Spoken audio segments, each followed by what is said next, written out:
everybody. Welcome to the Be That Lawyer with Fretzin podcast. I'm so happy that you're here twice a week, every week, to get you to be that lawyer, someone confident, organized, and a skilled rainmaker.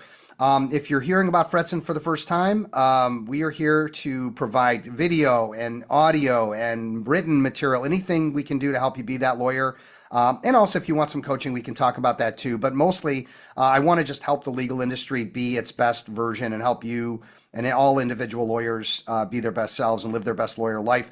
In order to do that, I need to find the best guests. I need to find the people that are going to give you the most tips and takeaways so that every 30 minutes you spend with us is valuable and that you're getting takeaways from every show. Today is absolutely a winner and a promise that you will walk away with actionable things that you can do, because I've got my buddy John Kormanik here. How's it going, John? Hey, Steve. I'm awesome. How are you? I'm so happy that you're here. We've known each other for a few years now through the Provisors connection, and you're just one of my favorite people. And I just love talking shop with you and hearing about your travel exploits and things that I wish I was doing, but I don't.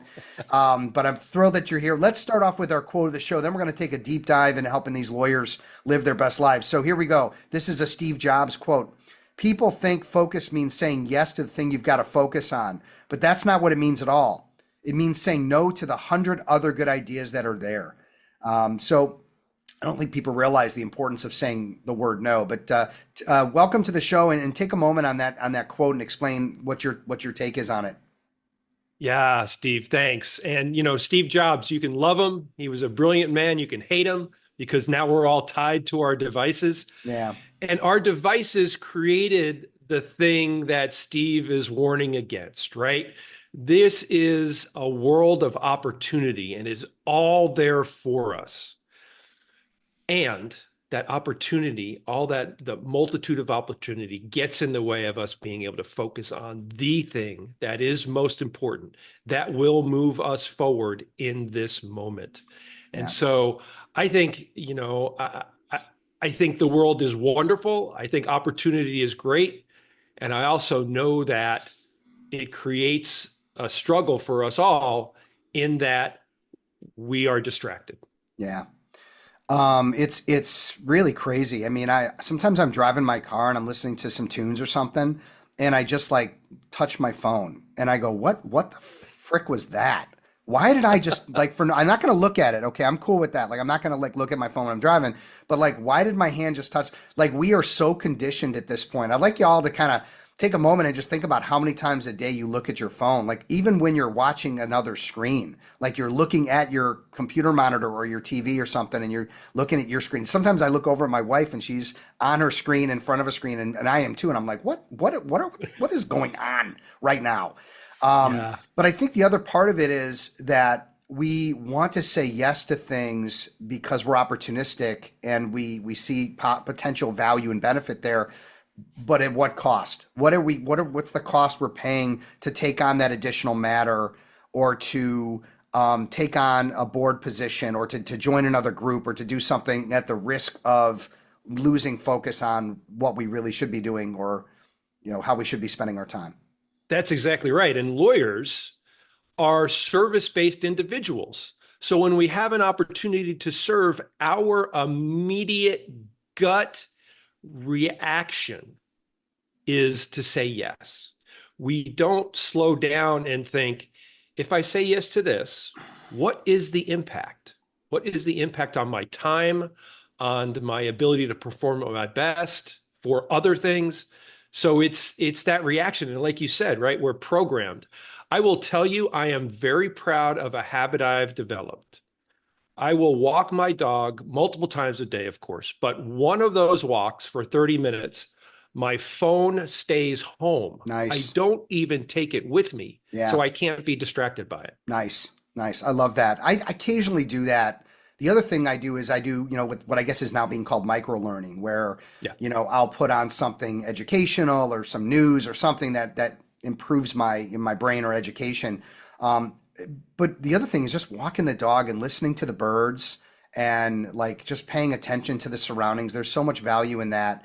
I'm going to make an effort moving forward to do more. I'm moving to an area right near Lake Michigan Mm. that's just absolutely beautiful in the next couple of weeks, or actually by the time this airs, I'll probably be there already. And I'm going to really make an effort to just listen to the leaves blowing in the trees and all that. But everybody, you're going to just love my guest today, John Kormanik, founder of John Kormanik Coaching. He's the author of the new book, Break the Law, which, by the way, is all about how to be a criminal.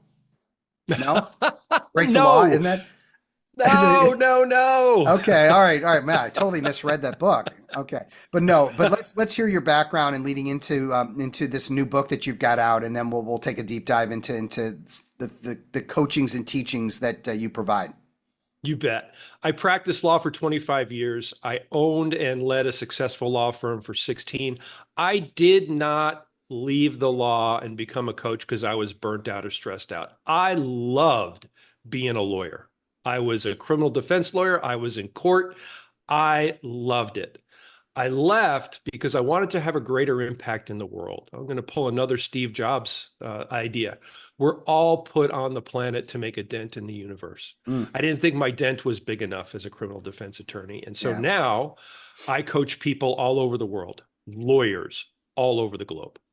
yeah, and the impact that we're trying to make is that lawyers, highly educated, many of them are amazing, very smart people, and there's a hole in their lives in the sense that the billable hour, the billable hour hamster wheel, I call it sometimes, right? They're just running on that billable hour hamster wheel, and at the end of the day, there's no one on their deathbed saying, "Geez, if I had just billed that another hour, if I just brought in, worked on that matter a little differently." That's not how it goes. So we've got to figure out a way to have a great career as a lawyer and also have a great life. That's really what this show's all about, and that's what I want to talk to you about today. So let's start off with talking about coaching, though, and the reason I want to bring this up is because I think you and I have unique stories, but I think we were both converted to having better lives through coaches that we engaged. Do you want to just share the coach story that you have?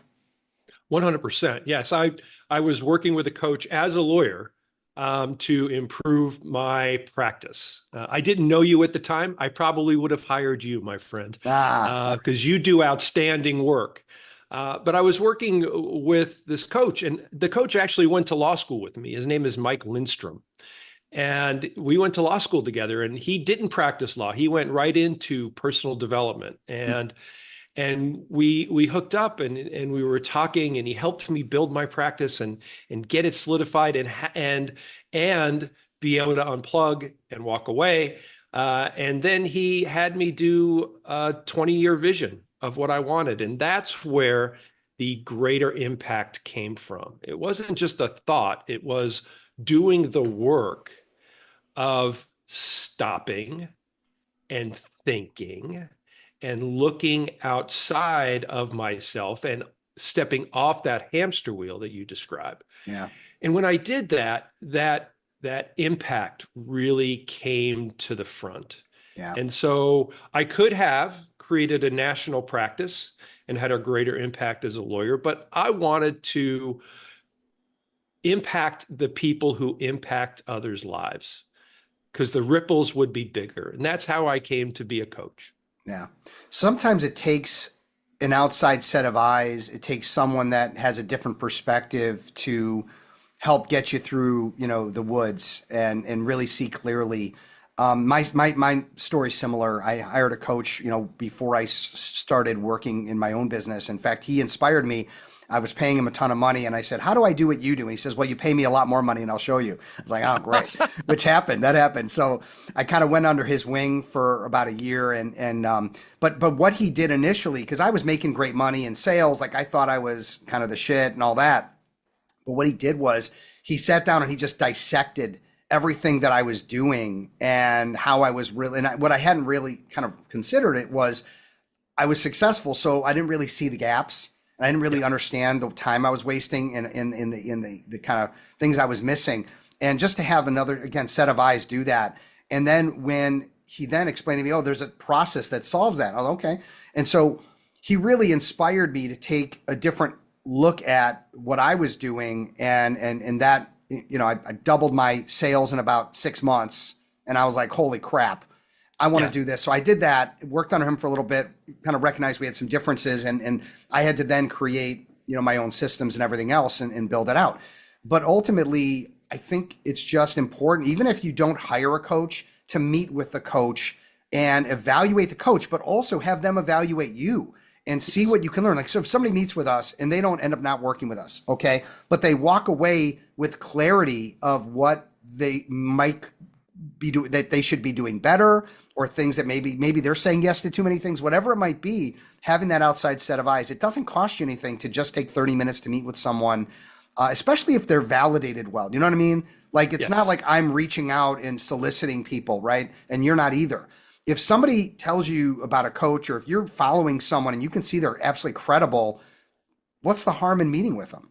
Yeah, there's zero harm. And you said something I'm gonna push back on. Okay. You said sometimes it takes someone else. It always takes someone else. You cannot read the ingredients of the cereal box from the inside.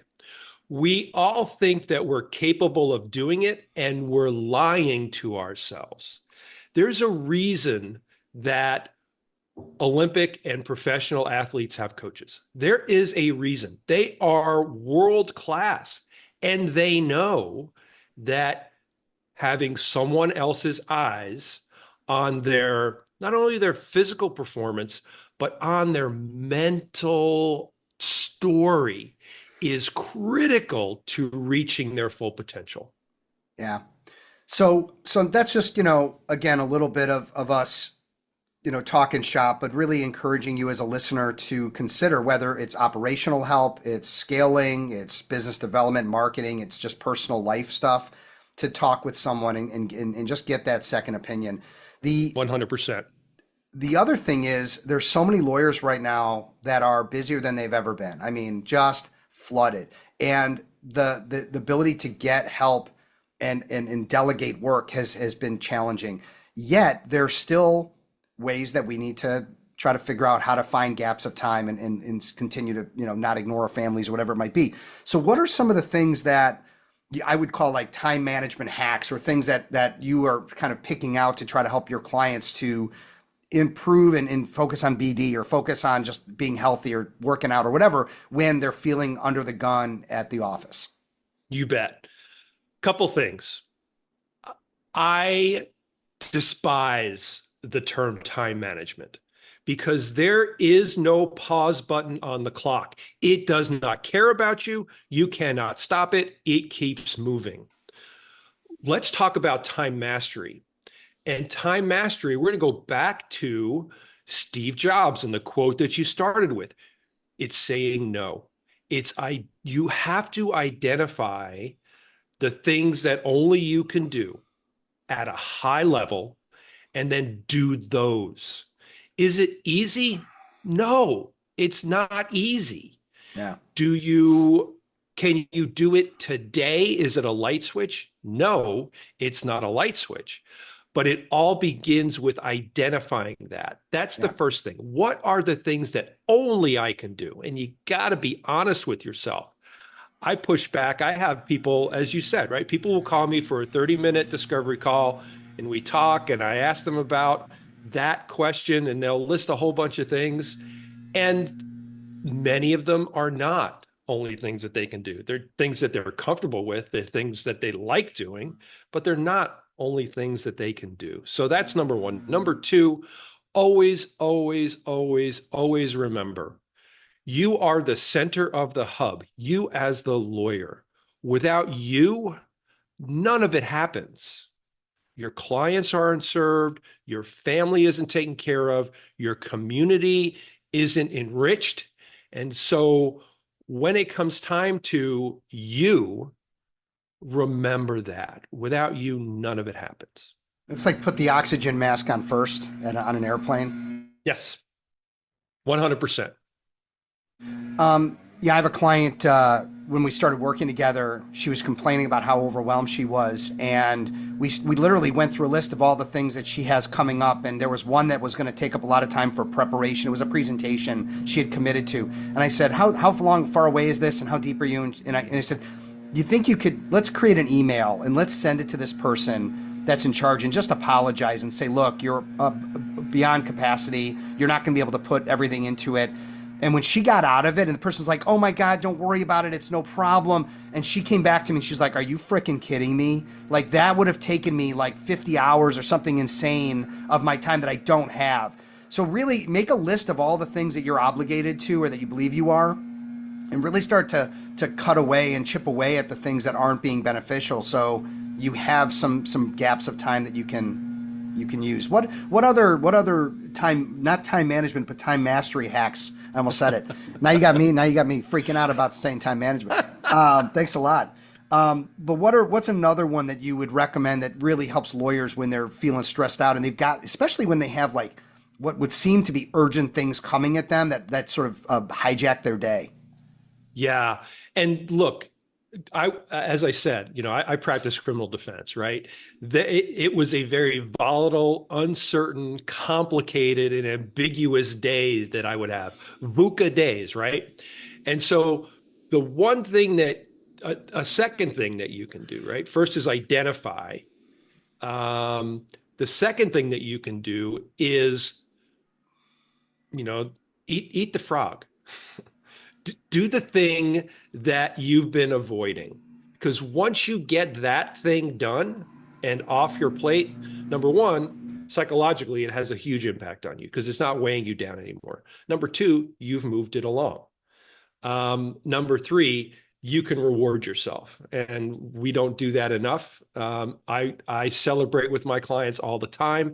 Every single coaching session starts with me asking them, tell me about a win, because high achievers like our clients, like your audience, like you and I, don't take the time to celebrate enough. We're often just on to the next thing. So eat the frog, get the thing done. That's another time mastery hack, because otherwise it's just weighing you down. Yeah, and the other thing that I hear all the time is work-life balance and people that are like separating work and life. And is that real? Is that a misnomer? Oh my gosh. It's a multi-billion dollar industry that doesn't make any sense, right? I'm going to unpack it. Number one, the person who came up with work-life balance was in the industry. They put work first. The words matter. And so that's number one. Number two, we are not separate people. We are one individual. And so there's no such thing as that work-life separation. Number two, balance. I talk about this all the time. Think about when you were growing up. When I was growing up, there was this thing in the playground called a teeter-totter or a seesaw, right? It's a board with a fulcrum in the middle and you sit on both ends. Think about when you were a kid, having your best friend on the other side and trying to balance it perfectly. It is so hard. You can't do it really. And so the whole concept of work-life balance sets us up to fail. We think we're failing at something that is impossible to achieve. And so I talk with people all the time about blend. And here's an example I'll give. You're in Chicago. Are you going to be sitting outside in Chicago in August on the hottest, muggiest day of the year, eating a steaming bowl of chili? No, you're not going to do that. You're going to have something cool and refreshing. That's the season you're in. So you do that. The analogy to work is, for a litigator, I've got trial coming up. I'm in trial prep. I need to do this stuff. Or an M&A lawyer, we're coming in, December's big time for M&A folks. I have a deal. We need to close the deals, right? You're in that season. Just be okay with it. Just be okay with it. And then when the season ends, pick up those other balls that you had to put down. Yeah, and I'm on the BD front. I'm telling people never go 80 and then to zero. Yep. I get that it's going to happen, but I would rather see someone go 80 down to 15 and then back up to 80 or whatever they got to do. But just, do 30 minutes a week or something. Just keep it, just so you don't lose the muscle memory of business development for months because you stopped to work. And also when you come out up for air, you still have something going on, right? It's not still have completely some dead momentum. stop. Yeah. Yeah. But Yeah. the blend is a great word. I've also heard like integration. So like for Yep. example, I tell my clients they can call me day or night, weekends, anytime. I only take on 20 lawyers a year for my main program. So I have that for them. Now, I'm on a boat with my son fishing. I'm not picking up the phone. And they Right. know. I'll just call them back. So it's integrated in the sense like if I'm doing nothing, I'm doom scrolling on my phone and I'm just kind of putzing around for half an hour and I get a call like my buddy Keith Allen called me the other day.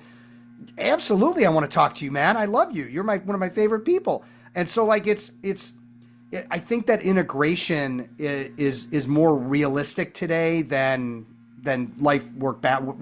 work life balance, which I think we're agreeing can happen. And that doesn't mean again you can't shut down and go No. away for a week to Europe or whatever. You just have to make sure that your support system is set up. But that's Yes. even when I went away to Europe, I still was kind of bored for like an hour in the morning, and like I would just kind of roll through emails. No one was expecting to hear from me, but hey, I just kind of Yeah. like was wanted to look through my emails. It was okay, but that's how we've become a little bit too. I didn't feel like bad. I didn't try to feel guilty about it.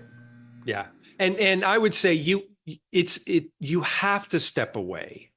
You have to create the environment where you can step away. Whether it's for some of our clients, it's for a weekend, right? It's for a Saturday and Sunday because they're so used to doing things and having to do things even on just a weekend. So you have to step away to recharge, right? You must get off the hamster wheel. You must. Otherwise, you cannot perform at your very best. Curious if you have any, and I know, we got Getting Things Done and Atomic Habits, and there's a lot of time management mastery folks out there.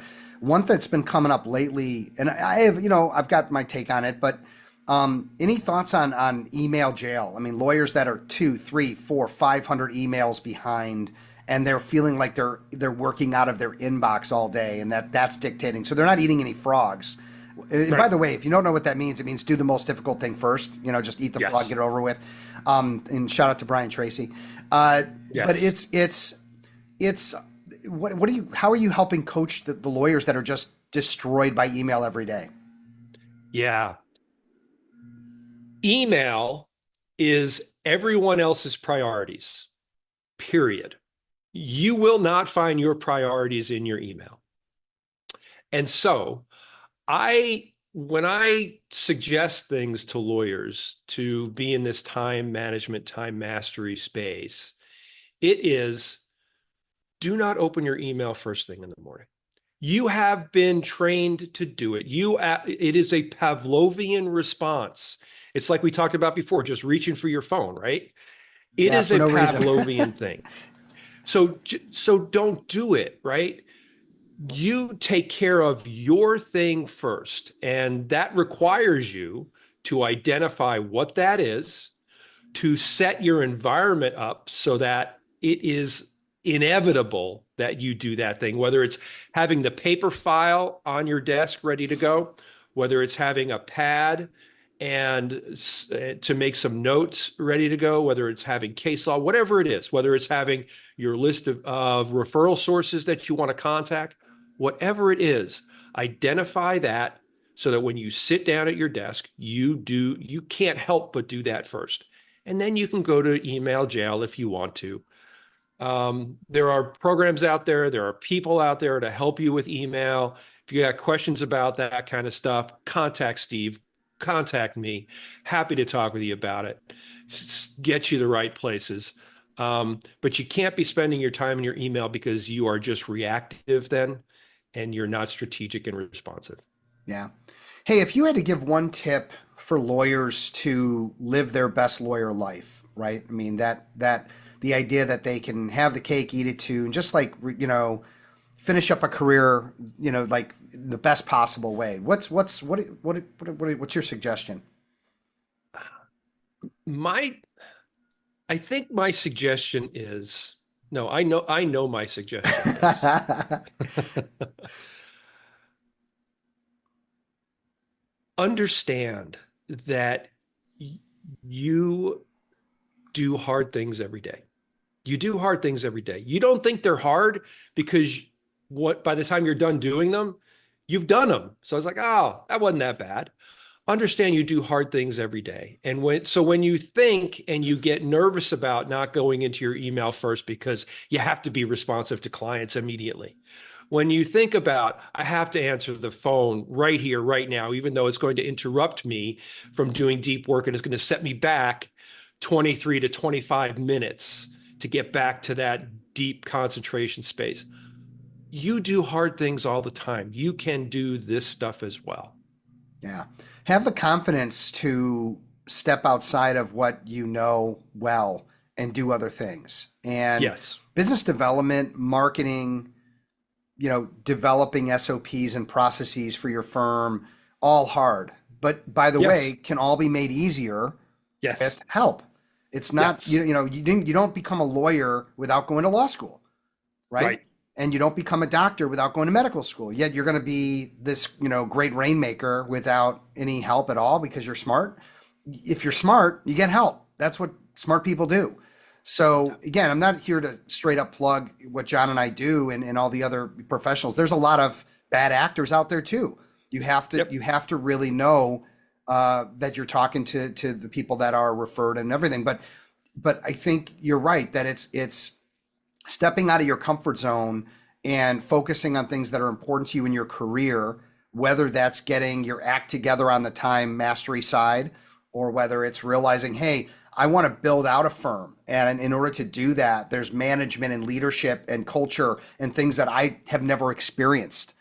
Or Yes. I'm not going to go there. That's not important Yep. to me. And I'm going to focus on just building something small and highly profitable. That's what I did. Like I've had the employees and the offices and the overhead and all that, and wanted to scale out. And what I realized in doing that is I hated it. I was miserable. Yeah. And what I love about what I do is I get to just focus on things I enjoy every day and make great money and help a lot of people. So again, you Yeah. figure things out sometimes through trial and error, but it's better to stay focused as we go back to the beginning of where we started. 100%. And that's one of the 5 lies that lawyers tell themselves. I think all high performers tell themselves. Asking for help is weakness. Again, just look at any professional athlete, look at any C-suite executive in a Fortune 50 company. They all have a team of people to help them perform at their very best, to empower them to get to that place. So yeah. And anytime you think to yourself, well, this is what the world says I should be doing, right? You mentioned it. Oh, we have to grow the firm. Well, why are you going to do that? You need to make sure that you want it. You need to be strategic about it. You need to think about it. Don't just react.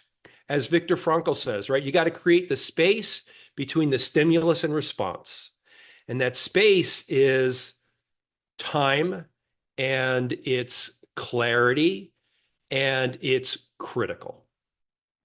Yeah, really great. John, as always, thank you so much. Let's wrap up with our game-changing podcast. This is one I haven't heard, but I think anytime you listen to podcasts and what we call it, micro-learning, whatever we want to call it, people that have a lot to share about how to live the best life and how to, whether it's health and wellness, whatever it might be. And you were talking about Rich Roll, the Rich Roll podcast, and I had not heard of Rich Roll. It's a cool name, by the way. But what He's a great guy. Who is he and what is the podcast about? Yeah, Rich Roll is an ultra endurance athlete. I come from a triathlon background as an adult. Right, I was in my 40s when I started exploring triathlon. So Rich Roll comes from an extreme athlete perspective. He has a long form podcast where he interviews world-class people. He just interviewed oh gosh, who's the music producer? God. Oh, I know who you're talking about with the beard. Yeah, with the beard, the Beastie Boys. Yeah. He's oh God, what's his name? All right, well, Rubin. Rubin. Was it Rick Rubin? Rick Rubin, yes, Yeah. who's a fascinating individual. But he has long form interviews. Give it a listen. I think it's totally worth the investment of your time. Yeah, awesome. Hey everybody, so let's wrap up. Thank our sponsors, of course, Rankings.io, helping you on the marketing side, and the LawHer podcast. in really empowering women and talking about interviewing some of the best and brightest women in law in the legal profession. And also, John, if people want to get in touch with you, they want to hear more about your coaching, they want to pick up your book called Break the Law, what are the best ways for them to reach you? So Break the Law is breakthelawbook.com. You can get on there. There's a complimentary download of the intro you can get for my coaching website. It's my name. It's johnrkormanik.com. Hop on there. There are links. There's a blog. There are resources. If you're worried about not maintaining your edge, there's an edge index assessment complimentary to you. Get on there, play around, look around. If you are interested, you can reach me through the website. Yeah, and all of that in the show notes, so we're good to go. John, thanks so much, man. Every time we get together, I have an internal and external smile going on because you're just such a great guy, and I know you and I both have the vision of making this industry better, lawyer by lawyer. So really appreciate you, man. Thank you, Steve. I appreciate you, brother. Yeah, thank you. And I apologize, everybody. I've got landscapers outside. I don't know how bad that is. I'm just dying inside because it's like the timing is awful. But anyway, I want to thank you for hanging out with John and I today, enjoying the Be That Lawyer podcast with Fretzin here. And take care, everybody. Be safe, be well. Take heed on what we shared today. You got one shot at this thing. Make it count. Take care. See everybody. Bye-bye.